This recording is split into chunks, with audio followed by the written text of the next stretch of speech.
Assalamu alaikum wa rahmatullahi wa barakatuh. Dear brothers, sisters, future students, inshaAllah. You know, many times when we talk about losing hope, we always seem to connect that with losing hope in the chance of being forgiven or in the chance of having mercy shown to you. But there's another form of hopelessness that we're going to address, inshaAllah.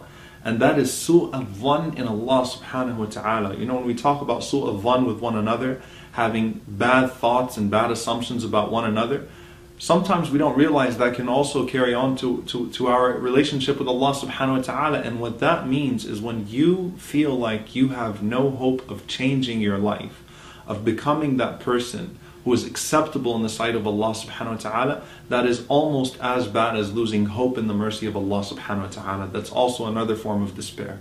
Inshallah ta'ala, in this class, dear brothers and sisters, and when I say it's going to be life-changing, inshallah, I'm not exaggerating. You take the class and you tell me afterwards if it was life-changing or not. Because we are going to be studying one of the most incredible works that has ever been produced on the face of the earth, and that is Mukhtasar Minhaj al-Qasideen, which is the methodology of the seekers, and that is a summary by Imam Ibn Qudama rahimahullah of the summary of Ibn al-Jawzi rahimahullah of the masterpiece of Imam al-Ghazali rahimahullah, al-Ihya Ulum al-Din.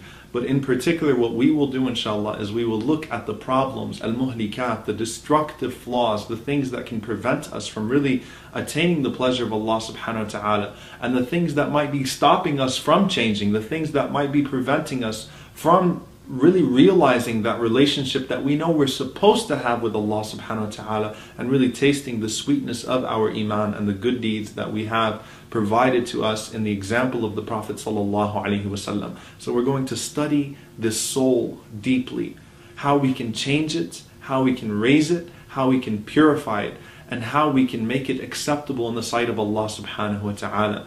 And inshallah ta'ala, I guarantee you will not be disappointed. I look forward to seeing all of you, inshallah, behind the scenes, a deep look and in-depth study of the spiritual practices of the best generations. We ask Allah subhanahu wa ta'ala to make us amongst their followers. Allahumma ameen. Jazakum Allahu khairan. Wassalamu alaikum wa rahmatullahi wa barakatuh.